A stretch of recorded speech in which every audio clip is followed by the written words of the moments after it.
तुम बस भजन की तरह बोल दिया, प्रार्थना भी ऐसे ही दोहे चौपाई की तरह बोल दिया, पुस्तक पढ़ दिया, बात खत्म। तुमने कहाँ समझा गुरु को, तुमने कहाँ समझा परमात्मा को? तुमने तो बस ऐसे बस बैठ के बोल दिया। अरे जो हमारे सामने गुरु आएगा तो हमारे हाथ नहीं जुड़ेंगे, हमारा सर नहीं झुकेगा, पैर नहीं हम स्पर्श करेंगे। कहाँ हुआ तुम्हारे मन में गुरु के प्रति भाव? तुम सब देख रहा हूं ऐसे बैठ रहा हूं। और जब गुरु सामने और बोल रहे तुम्हें वो माता पिता, तो ये बिना हाथ जोड़े और सर झुकाए बोल रहे हो। इसीलिए तो तुम्हारी प्रार्थना कोई सुनने वाला नहीं, क्योंकि तुम सामने गुरु को देख ही नहीं रहो, तुम सामने परमात्मा को देख ही नहीं रहो। परमात्मा जब कहता है कि सर्वधर्मान परित्यज्य मामेकं, केवल मेरी शरण में आ, तो जब भजन करो विचारो ये कौन किसे कह रहा है। भजन जब भी होता है तो कौन किसे कह रहा है? कोई ज्ञानी तो अज्ञानी को कहेगा, अज्ञानी तो ज्ञानी को कहेगा नहीं। भजन में जो भी उपदेश हो, जो भी लाइन होगी, तो कोई समझदार, कोई ज्ञानी, कोई गुरु की, कोई भगवान के तरफ से कि मुंह को कहाँ तू ढूंढे बंदे। ये अब कहा कि मुझे तो कहाँ ढूंढ रहा है, मैं तो तेरे। तो अब ये कौन से किसके द्वारा कहा जा रहा है? मनुष्य के द्वारा। बोलो, अज्ञानी संसारी, ये खुद भगवान कह रहे हैं कि मुझे कहाँ तू ढूंढ रहा है, मंदिर में, तीर्थ में, सूरज में, चांद में, गंगा में, मैं तो हूँ तेरे साथ में। तो ये भगवान कह रहा है और हम भी बोल रहे हैं ऐसा कैसे ही, मुझको कहाँ तो ढूंढ रहे थे, झूम भी रहे हैं। और मोबाइल आया तो रिंग लेके उठ के उधर चले गए। ये क्या है? खेल हो रहा है, नाटक हो रहा है। कहाँ तुम डूब रहे हो सत्संग में? सत्संग में मन ही नहीं है तुम्हारा। तना के बिठा दिया तो क्या होगा इससे? इससे कोई पुण्य मिलेगा, पाप कटेगा नहीं। हमको उस भाव में उतरना भी चाहिए कि जब ये भगवान कह रहे हैं कि न मैं तीर्थ में, न मैं मूर्त में, मैं तो हूँ तेरे साथ में। तो भगवान मेरे सामने खड़े हैं और मेरे हाथ नहीं उठेंगे। उठेंगे कि नहीं उठेंगे? तो ये मुर्दों के हाथ नहीं उठ रहे थे, ये मुर्दे बैठे हैं, ये बोलने के लिए इनके हाथ नहीं उठ रहे थे, क्योंकि इन्होंने अपने गुरु को सब कुछ माना ही नहीं, इन्होंने परमात्मा को सब कुछ माना ही नहीं। नहीं तो जिसको मानते हैं तो हाथ जुट जाते हैं उनके आगे। संतन आवत देख के चरणे लागो लोट। शास्त्र कहता है सदगुरु सामने आ रहा हो या हम जा रहे हो तो चरणों में लौट कर प्रणाम करो। संतन आवत देख के चरणे आगे लौट। क्या होगा? शीश नवावत दही पड़े सब पापन की पोट। ये सब पापों का पोटला लेकर जो हम चल रहे हैं और उनके आगे तुमने अगर सर झुका दिया तो वो पापों की गठरी फिर तुम्हारे सर पे रहेगी? बोलो, कहाँ जाएगी? उनके चरणों में, और तुम उससे मुक्त हो जाओ। पर कहाँ समझ रहे हो तुम इन बातों को? तुम तो बस समय गुजार दो, 1 घंटा बैठ के, हम 1 घंटा रोज सत्संग करते हैं। क्या खाक सत्संग करते हो? अक्षरों को पढ़ना और ये अक्षरों को बोलना सत्संग थोड़ा ही है। पुस्तक में चाहे वो गीता हो कि अष्टावक्र गीता हो कि उपनिषद हो, अक्षर ही तो है, और मुख से जो निकल रहा अक्षर है। उसमें तुम्हारा मनोभाव अगर नहीं जुड़ा तो कुछ भी लाभ नहीं हो। तो गुरु के प्रति, परमात्मा के प्रति भी नहीं ही होना है। तुम ही पिता, तुम ही माता, तुम ही मेरे स्वामी, तुम ही मेरे सेवक, तुम ही मेरे सखा, तुम ही मेरे धन, तुम ही मेरे सब कुछ हो। तुम्हारे अलावा गुरु पितुमात न जाने मुकाहू, मैं किसी और को नहीं जानता, तुम ही। ऐसी अनन्यता भाव होना चाहिए। जब जिस दिन, बस उसी दिन उतना ही तुमने सत्संग किया। बाकी तो वो तो टेप रिकॉर्ड में भर दो, कैसेट में भर दो, तुम्हारे पेन ड्राइव में भर दो, वो भी सब बोल देगा। पूरी रामायण, पूरी गीता, पूरे उपनिषद, भागवत, तो पेन ड्राइव का कल्याण होगा? बोलो भाई, क्यों नहीं होगा? वो भी तो बोलता है, तुम्हारे बोलने में तो भूल भी हो जाएगी, उच्चारण में भूल हो जाएगी, तुमको तो याद भी नहीं रहेगा, वो तो सब एक एक अक्षर मात्रा सहित बोलता है, उसका कल्याण क्यों नहीं होगा? बोलो जोर से। और तुम क्या हो, पत्थर? कभी तो तुम्हारे हाथ नहीं उठते आए, कभी तो तुम्हारी गर्दन नहीं झुक पाए, खाली बस बोल दिया। तो ये पेन ड्राइव मत बनाओ, सीडी मत बनाओ, अपने हृदय के अंदर इस सबको उतारो। तो विषय अपना चल रहा है कि चेतन के द्वारा जो कुछ भी खोजा जाएगा वो जड़ होगा, और जिसे तुम खोजना चाहते हो, जहां जाना चाहते हो, वो तुम स्वयं ही हो। ऐसा अष्टावक्र जी राजा जनक को निमित्त बनाकर हम आप सभी श्रोताओं को समझा रहे हैं। प्रकाशं च प्रवृत्तिं च मोहमेव च पाण्डव न द्वेष्टि समप्रवृत्तानि न निवृत्तानि कांक्षति। ज्ञानी पुरुष सत्व गुण के कार्य रूप प्रकाश को अर्थात संत असत विवेक को और रजोगुण के कार्य रूप प्रवृत्ति अर्थात व्यवहारिक गृहस्थ जीवन एक एवं तमगुण के कार्य रूप मोह अर्थात आलस्य निद्रा को भी न तो प्रवृत्त होने पर उनसे द्वेष करता है और न निवृत्त होने पर उनकी आकांक्षा करता है। यहाँ पर अष्टावक्र जी ज्ञानी पुरुष का लक्षण बता रहे हैं, कैसा होता है वो ज्ञानी। तो 3 तरह के गुण हैं, सत्वगुण, रजोगुण और तमोगुण। सत्वगुण ज्ञान में जोड़ता है, रजोगुण प्रवृत्ति में जोड़ती है, और तमोगुण हमें आलस्य निद्रा में जोड़ता है। ये तीनों गुण अपना अपना प्रभाव करते हैं, और ये 3 गुण मनुष्य से लेकर ब्रह्मादिक तक में सब में है।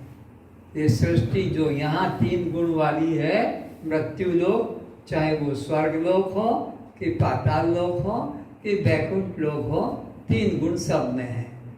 तो जो ज्ञानी पुरुष होते हैं वो सत्वगुण के कार्य में, रजोगुण के कार्य में और तमोगुण के कार्य में समभाव में रहते हैं। सत्वगुण के कार्य से प्रसन्नता नहीं होती कि रजोगुण के कार्य से उनके अंदर विक्षेप नहीं होता, और तमोगुण में उनको कोई मूर्ता प्रमाद नहीं होता। तीनों गुणों में वो समान भाव रखते हैं। ज्ञानी पुरुष देह के साथ में जो भी प्रकार की क्रिया हो रही है गुणों की, उसमें अहम भाव, मैं भाव नहीं रखते हैं, बल्कि मैं इन तीनों गुणों से पृथक, असंग, साक्षी, दृष्टा मात्र। तो इस वजह से ज्ञानी लोगों को कर्म बंधन नहीं होता है। अज्ञानियों को कर्म बंधन होता है। तो आकर 4,84,000 जोनि भ्रमत यह जीव अविनाशी।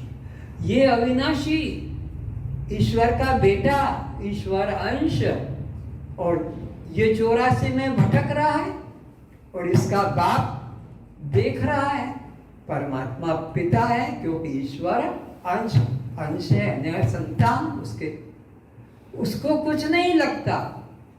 इसको 84 का चक्कर क्यों लगता है? अरे कितना युद्ध हुआ महाभारत का, कितने लाखों लोग मरे, पशु भी मरे, मनुष्य योद्धा भी मरे, विद्वान भी मरे। लंका के अंदर चढ़ाई की, कितने वहां पर राक्षसों को मारा गया, पर राम के नाम पर कोई केस नहीं लगा, कृष्ण के नाम पर कोई केस नहीं चला, ना अर्जुन के ना हनुमान के, और हमारे बिना कुछ किए 84 लाख की सजा। कैसा इनका देखो मोनोपाली। हम कुछ नहीं कर रहे हैं, एक दो बच्चे पालकर जीवन निर्वाह, खेती नौकरी से पेट भर रहे हैं, किसी को दुख देने नहीं जा रहे हैं, फिर भी आकर 4,84,00,000 जोनि भ्रमत यह जीव अविनाशी। यह अविनाशी जीवात्मा ईश्वर की संतान और 84 में भटक रहा है। और ये राम, हनुमान, लक्ष्मण, अर्जुन, कृष्ण, उद्धव, इनको कोई सजा नहीं। क्यों नहीं? और तुम्हें क्यों? क्योंकि तुम कर्म न करने में भी कर्ता भाव रखते हो। कर्म न करने में क्या, मैं कुछ नहीं करता, बस ये हो गया कर्म। मैं किसी से नहीं बात करता, ये हो गया कर्म। मैं मौन रहता हूं, ये हो गया कर्म। अब मैं सो जाता हूं, ये हो गया कर्म।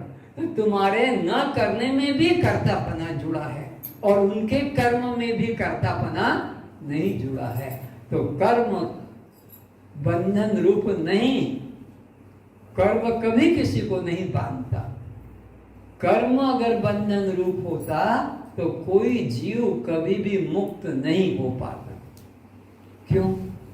क्योंकि कर्म करना तो स्वभाव है और स्वभाव को हटाया नहीं जा सकता। अग्नि को ठंडा किया नहीं जा सकेगा। बर्फ को कोई गर्म करके दिखा सकता है? बोलो, स्वभाव है। चीनी को कोई कड़वा करेगा? क्यों? मीठा स्वभाव है। तो जीव का भी अगर बंधन होता तो जीव भी कभी मुक्त, जो जिसका जो स्वभाव होता है उसको हटाया नहीं जा सकता। तो यह कर्म करना आत्मा का स्वभाव नहीं। अगर आत्मा का स्वभाव होगा तो जब तक आत्मा रहेगी उसका स्वभाव भी, जब तक अग्नि है गर्म रहेगा, बर्फ है शीतल रहेगा, तो आत्मा है तो वह भी बंध रहेगी। तो यह बंधन किसको लगता है? आत्मा को बंधन नहीं लगता। जो कर्म में कर्तापन का अभिमान करता है, कर्तापन का जो अभिमान करता है उसको कर्म में बंधन लगता है। तो राम को कोई बंधन क्यों नहीं हुआ? इतनी बड़ी युद्ध हुआ, लंका जला दी गई, रावण को मारा, उसके बेटों को मारा, सबको, इतने को मारा, बाली को छुप के मारा और कोई सजा नहीं। कृष्ण को कोई सजा नहीं, हनुमान को नहीं।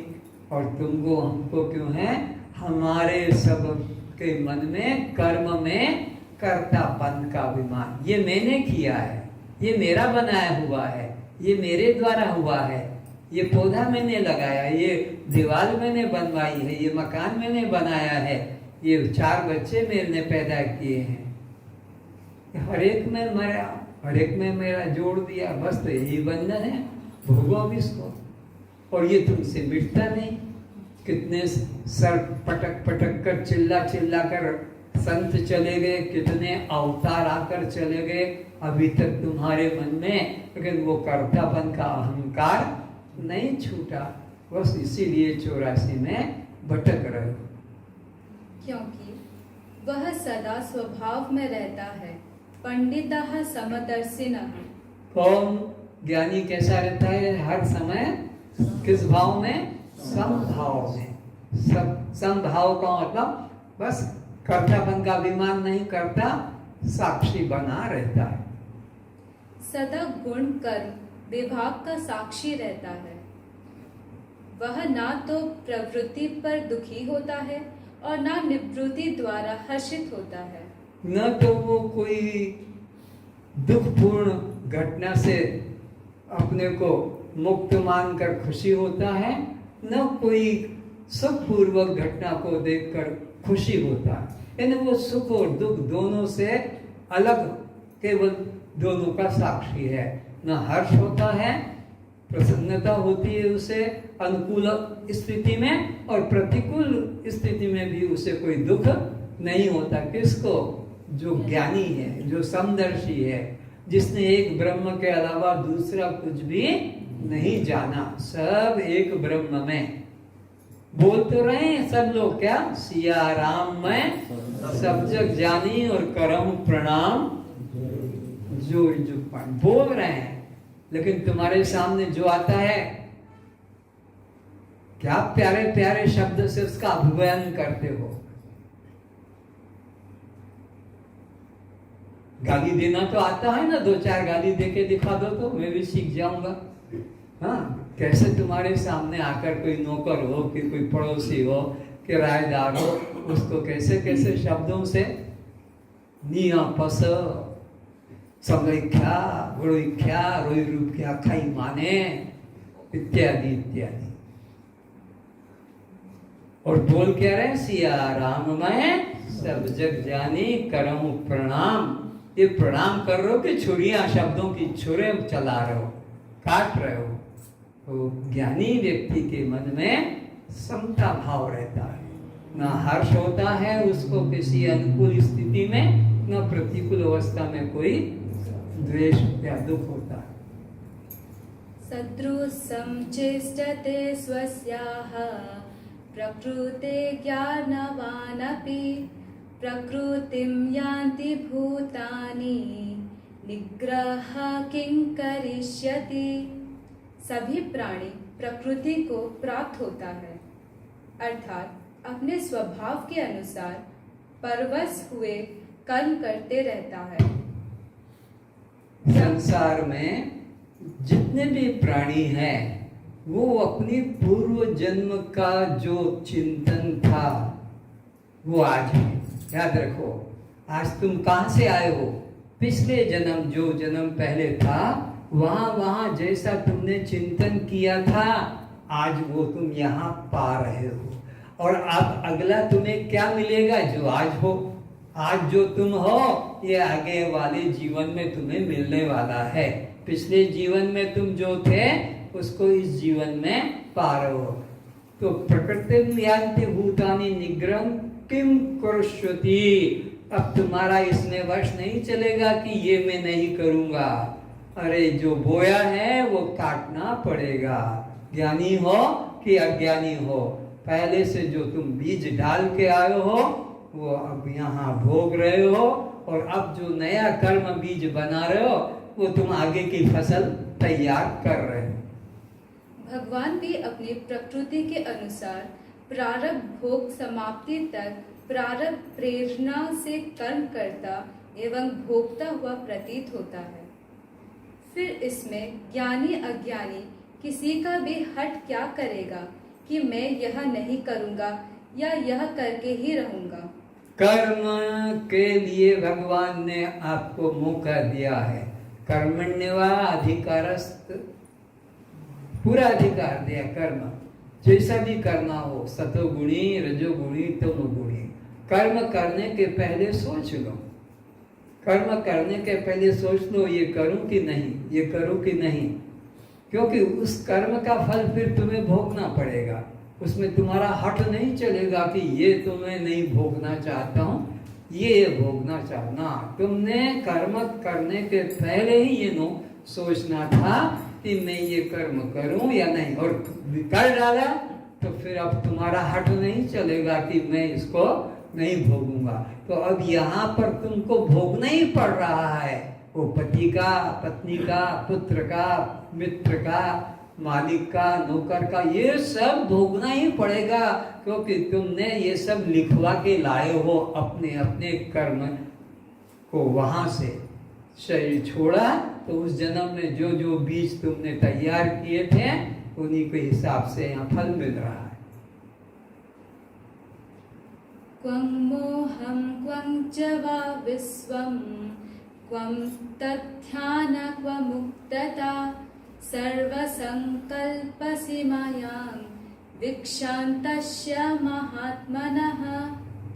जीवन मुक्त ज्ञानी पुरुष के सभी संकल्प नष्ट हो जाता है। इसी से उसे किसी के प्रति मोह आसक्ति नहीं होती है। ज्ञानी के सब कर्म चाहे शुभ हो कि अशुभ हो सब नष्ट हो जाते हैं। इसलिए अब उसके मन में कोई ना हर्ष है ना शोक है, सबके प्रति एक चैतन्य तत्व आत्म भाव ही रहता है। इसलिए ज्ञानी सदा साक्षी भाव में, दृष्टा भाव में रहता है। उसके लिए ना कुछ अप्राप्त है जिसे प्राप्त करने के लिए साधन करना पड़े, जो प्राप्त करने का था वो पा लिया, चाहे वो गुरु हो कि परमात्मा। कर्म कब तक करना है? परमात्मा के लिए एक भी कर्म नहीं करना, ध्यान रहे। ये जितने भी तुमसे कर्म कराए जा रहे, मंत्र माला, पूजा पाठ, जप तप, योग यज्ञ, तप तीर्थ, केवल सदगुरु के पाने के लिए, क्योंकि बिना सदगुरु के उधर जाने का रास्ता नहीं। गुरु बिन भव निधि तरे न कोई, जो विरंच शंकर सम होई। तो ये सारे साधन किस लिए? कि ताकि तुम उस गुरु के द्वारा जो उपदेश दिया जाएगा उसको तुम्हारी बुद्धि ग्रहण करने में समर्थ हो सके, तुम्हारी बुद्धि कुशल हो सके। तुम्हें हाई स्कूल करना जरूरी है कॉलेज में जाने के पहले। क्यों? ताकि तुम्हारी बुद्धि वो कुशल हो सके, योग्य हो सके कि उस कॉलेज की पढ़ाई को वो अपने दिमाग में रख सके, तोड़ सके। इसलिए एक कोर्स बना दिया कि हाई स्कूल मैट्रिक के बाद ही कॉलेज में प्रवेश है। तो ऐसे ही गुरु के निकट जाना है, गुरु को पाना है, तो ये सब साधन है। चाहे वो श्रवण मनन निध्यासन कहो या तुम अपना विवेक वैराग्य षट संपत्ति मुमुक्षुता, ये गुरु के पास बैठने का पात्रता देता है। ये साधन से तुम गुरु के निकट बैठने के पात्र बनते हो, ताकि वो गुरु फिर तुम्हारे अंदर वो अमृत को उड़ेल सके। तो जितने भी साधन हैं ये परमात्मा के पाने का एक भी साधन नहीं। चारों वेद भी कहो कि 18 पुराण भी कहो कि 101 108 उपनिषद जो भी हो, एक भी परमात्मा को पाने का साधन नहीं है, बल्कि परमात्मा मैं हूं इस भाव को पकड़ने की बुद्धि की कुशलता के साधन है। बुद्धि कुशल हो जाए, इस बात को पकड़ ले कि वह मैं हूं, और परमात्मा तो वहां का वही है, वो कभी हमसे दूर हुआ नहीं, उसे पाना नहीं है। तो परमात्मा वस्तु नहीं, गुरु के पाने के लिए है। और जब गुरु मिल गया तो अब फिर क्या बाकी रह गया? क्योंकि गुरु साक्षात किसका? बोलो। तो वो तो परमात्मा सामने आ गया, जिसको आप देख के हाथ भी नहीं उठते, तुम्हारे हाथ भी नहीं जुड़ते, सर भी नहीं झुकता। और गुरु के वेद कहता है गुरु साक्षात। अरे ये साक्षात है, बोलता चलता भगवान है। वो जो असली भगवान है वो बोलता चलता नहीं है, वो तो शक्ति मात्र है। परमात्मा व्यक्ति नहीं, परमात्मा वो तो बोलता चलता नहीं है। और ये गुरु के रूप में वही आया हुआ है, साकार रूप से। तो जब वो मिल गया तो परमात्मा मिल गया, और इससे ऊपर तो कुछ पाने का कुछ है ही नहीं। गुरु से और ऊपर तो पाने का कुछ है ही नहीं, क्योंकि गुरु खुद परमात्मा रूप है, और परमात्मा से और ऊपर कोई पाने की चीज नहीं। तो सारे साधन समाप्त, सारे साधन बस वहीं आकर रुक जाते हैं। कहाँ? गुरु को पाने। लेकिन अगर गुरु के प्रति श्रद्धा नहीं, नम्रता नहीं, तो फिर तुम जीवन भर कर्म करते रहो, जन्म जन्म से भटकते आ रहो, और जन्म जन्म भटकते रहोगे। गुरु बिन भव निधि तरई न कोई, विरंच शंकर सम होई। तो इसलिए गुरु को पा लिया तो सब कुछ पा लिया, वहां कर्म समाप्त हो जाते हैं, कोई कर्म करना बाकी नहीं। न किसी की स्पृहा, आकांक्षा, आशा, इच्छा ही रहती है। इस तरह वह समस्त विकल्पों से रहित निर्विकल्प हो जाता है। कौन? वो ज्ञानी। अब उसके मन में कोई पाने की इच्छा नहीं, कोई विकल्प संकल्प नहीं होता, क्योंकि जो सबसे श्रेष्ठ थी, जिसको गीता में कृष्ण कहता मत्तः परतरम नान्यत किंचिदस्ति धनंजय। अरे मुझसे और परे, मुझसे और ऊपर कुछ भी नहीं है, तो फिर अब वो किसके लिए साधन करेगा? वो तो मिल गया उसको सोहम रूप से कि आत्म रूप से। उसकी दृष्टि में जगत के अभाव रूप अर्थात शून्य रूप हो जाता है। तो उस ज्ञानी की दृष्टि में एक ही ब्रह्म तत्व के अलावा दूसरा कुछ भी नहीं रहता है। सारा जगत दर्पण हो जाता है। अभी यहाँ पर चारों तरफ अगर दीवारों में दर्पण मिरर लगा दिए जाते तो हर दर्पण में तुम्हें कौन दिखता? बोलो, अपना आप। सब दर्पण में अपना। तो जिस ज्ञानी ने परमात्मा का अनुभव कर लिया, अब उसके लिए जगत दर्पण बन गया। तो जिसको भी देखता है अपने को ही देखता है, जिसको भी देखता है परमात्मा को ही देखता है। ऐसा उसमें निष्ठा हो गया। अब उसे परमात्मा के अलावा कोई दूसरा दिखाई नहीं पड़ता है। इसीलिए उसे किसी प्रकार का विक्षेप अनुभव में नहीं आता। अब दूसरा जब दिखेगा तब तो विक्षेप आएगा कि ये काला सामने क्यों आ गया, कि ये बाघ सामने क्यों आ गया, कि ये सांप क्यों आ गया, क्या दुष्ट क्यों आ गया। अब कोई दुष्ट नहीं कि सांप चूहा नहीं, यहाँ तो सिया राम में सब जग ज्ञानी। वेद के भाषा में एक मेवा अद्वितीयम ब्रह्म ने नानास्ति किंचन। अब यहाँ किंचित भी अन्य नहीं, ऐसी उसकी दृष्टि हो जाती है। तब वह ध्यान किसी लिए करे? ध्यान उन्हीं के लिए कर्तव्य रूप है जिन्हें चित्त की चंचलता से विक्षेप होता है। तो अब वो किसके लिए ध्यान करे? ध्यान तो उन्हीं को करना कर्तव्य होता है जिनके लिए कि परमात्मा कोई अन्य हो या चित्त की विक्षेप अवस्था, चित्त की चंचलता हो। अरे अब तो उसके चित्त में एक परमात्मा ही है, अब चित्त ही चंचल नहीं, परमात्मा अन्य नहीं, तो वो ध्यान भी किसके लिए करे? तो ये जो ध्यान साधन सिखाया जाता है किन के लिए? जिनकी दृष्टि में परमात्मा कोई अन्य है। पर उनका कल्याण नहीं होगा जब तक वे परमात्मा को अपने से अन्य भिन्न मानते रहेंगे, वो इस आवागमन से छूट नहीं पाएंगे। ऐसा कहा है, जाके मति ध्येय गेय कछु ओरा। जिनके मति में, जिनके बुद्धि में कुछ और पाना बाकी है, जाके मति ध्येय गेय, ध्येय गेय प्रमेय कुछ बाकी है। ते नर पशु, वो मनुष्य होकर भी पशु है। जो कुछ अभी पाने के लिए ललायित है वो मिल जाए, वहां मिल जाएगा परमात्मा, आनंद, सुख, मुक्ति। तो ते नर पशु, यह वेद ढिंढोरा, वेद में उद्घोषणा की है कि वो पशु है। तो ज्ञानी के लिए अब कुछ बाकी नहीं, चित्त भी चंचल नहीं। ध्यान तो उनको कराना पड़ता है, सिखाना पड़ता है जिनको चित्त चंचल विक्षेप रूप होता है कि भाई चलो तुम चित्त ध्यान करो, चित्त की चंचलता दूर करने के लिए। पर जिनके लिए तो एक परमात्मा ही है, उनको ध्यान करना भी अब बाकी नहीं। ध्यान करना किन के लिए कर्तव्य? जिनका चित्त चंचल है।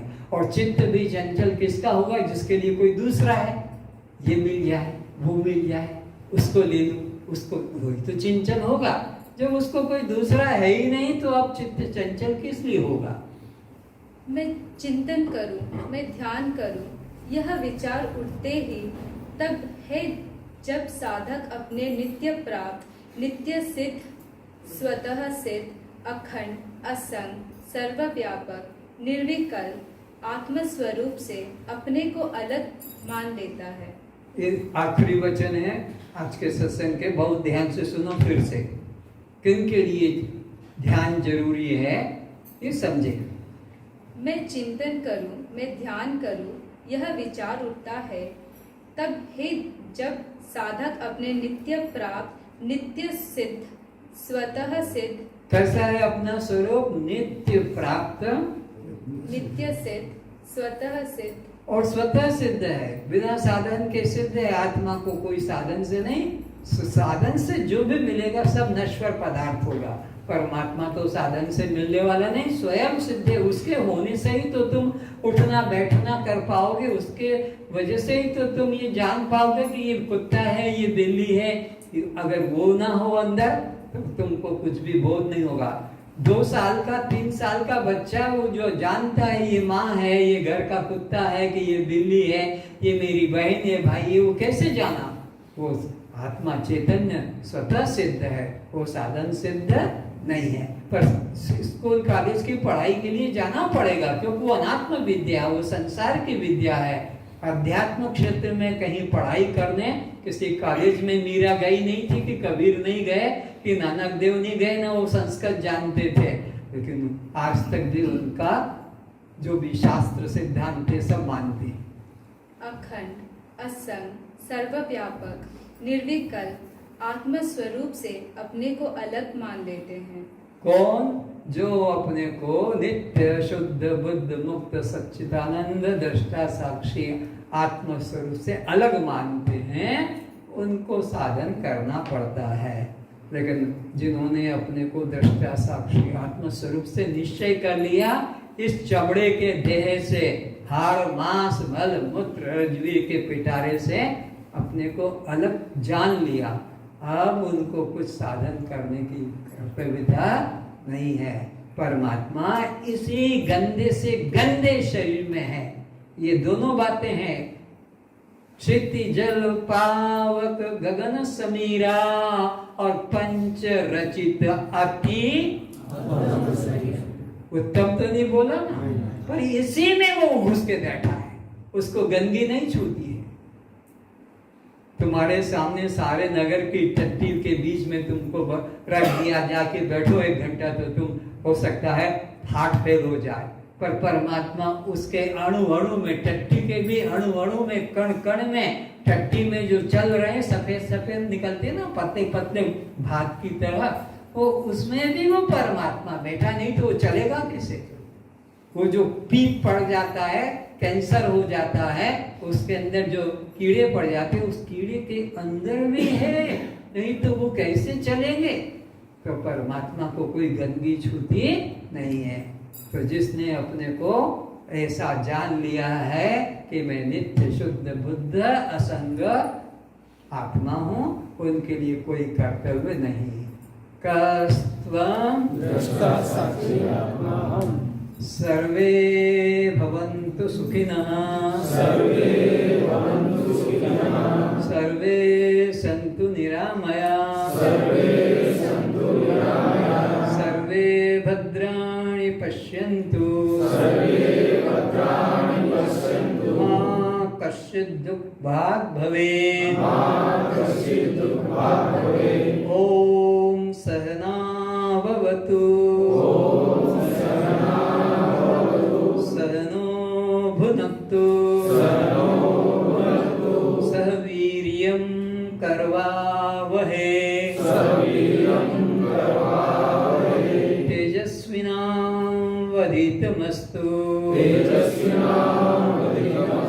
मा विद्विषावहै। हे आत्मदेव, आप हम दोनों की भली प्रकार रक्षा करें, आप हम दोनों का यथोचित पालन करें,